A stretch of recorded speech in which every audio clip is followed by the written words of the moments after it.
रहमतुल्लाहि व बरकातुहू। मैं Razi Ahmad Khan, Poona district president popular front of India. जब इस मुल्क में एक कोविड-19 का इशू चल रहा था, उस वक्त में सब लोग परेशान थे और एक मसला जो सबके सामने आया वो ये मसला था कि कोविड-19 के जितने पेशेंट्स हैं जिनका डेथ कोविड-19 से हो रहा है, उनका लास्ट राइट्स करने के लिए, चाहे वो नॉन मुस्लिम हो चाहे मुस्लिम हो, उनका तदफीन करने के लिए कोई सामने नहीं आ रहा था। या तो फैमिली मेम्बर्स के अंदर एक डर था, या तो वो लोग क्वारंटाइन थे। एक बहुत बड़ा इशू लॉकडाउन के अंदर आ रहा था। उस वक्त में पॉपुलर फ्रंट ऑफ इंडिया ने 27 मार्च 2020 पूना म्यूनसिपल कमिश्नर को एक लेटर दिया। उस लेटर में हमने ये चीज़ मांगा कि अब ये जो भी ऐसे पेशेंट्स हैं जो चाहे वो कोई भी रिलीजन के रहे, उनका लास्ट राइट्स हम लोग करेंगे। ये सेम लेटर हमने मुंबई, औरंगाबाद, नांदेड़, परभनी, मालेगांव के अंदर भी दिया। 13 अप्रैल 2020 को हमको ये परमिशन मिली। परमिशन मिलने के बाद हम लोगों को पीपी किट्स भी मुहैया कराए गए, हमको एम्बुलेंस भी दी गई, हमारे वॉलंटियर्स को एक ट्रेनिंग दी गई और उसके बाद हम लोगों ने इस काम को चालू किया। एक बहुत बेहतरीन तरीके से हमारे मेंबर्स ये सब काम कर रहे थे। इस तरीके से काम कर रहे थे कि जिसका इंतकाल हुआ है वो हमारा भाई है, हमारा बाप है, हमारी बहन है या हमारी माँ है। और उसके साथ साथ में हम लोगों ने इस काम को चालू किया। सारे डिस्ट्रिक्ट्स में हमारा ये काम चालू हुआ और उसके बाद हमने 107 लोगों का ये आखिरी रसूमात किए।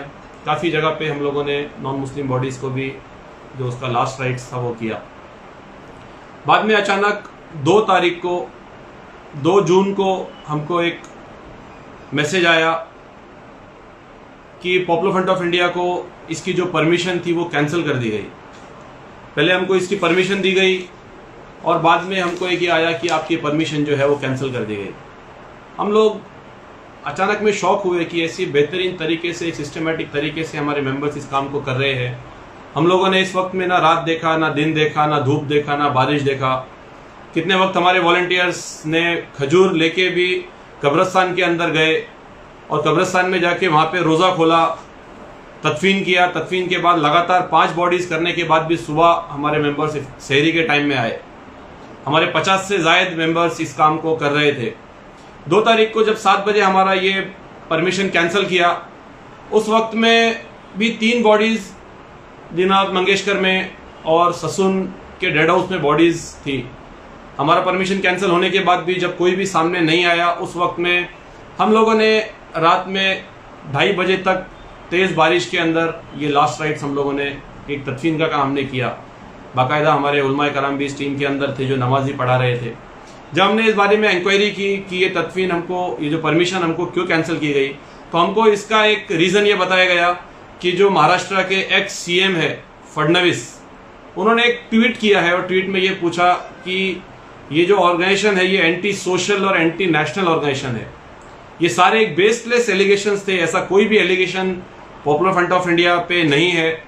ऐसी एक गंदी पॉलिटिक्स, ऐसी एक डर्टी और चीप पॉलिटिक्स सिर्फ बीजेपी ही कर सकती है, जो 2014 के बाद पूरे मुल्क में करते आ रही है।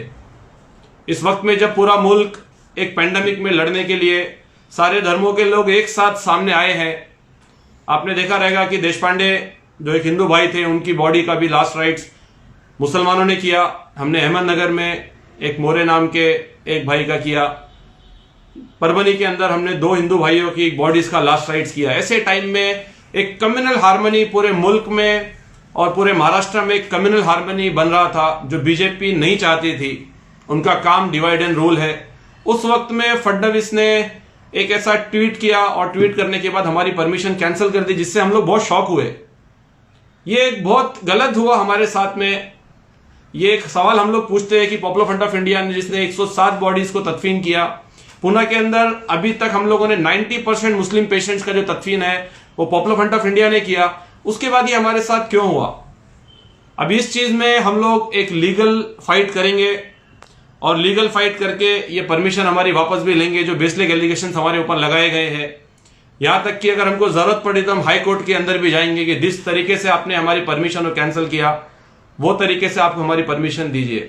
ऐसे एक वक्त में हमको हमारे रिलीजन, हमारा पॉलिटिक्स, ये सब एक साइड में रखते हुए हमको एक इस मुल्क के बाशिंदे की तरह हमको आपस में सबको इस मुसीबत से लड़ना है। इसके फ्यूचर में भी कभी भी ऐसा एक पेंडेमिक, ऐसा एक नेचुरल डिजास्टर हमारे सामने आएगा तो पॉपुलर फ्रंट ऑफ इंडिया के कैडर्स जो इस पूरे मुल्क में है, जो पूरे अलग अलग डिस्ट्रिक्ट्स के अंदर है, लाखों के तादाद में जो कैडर्स है, वो अपनी जान पे खेल के भी ऐसे एक पेंडेमिक में सारे रिलीजन के लिए काम करने के लिए हम हर वक्त इंशाल्लाह तैयार रहेंगे। शुक्रिया, थैंक यू।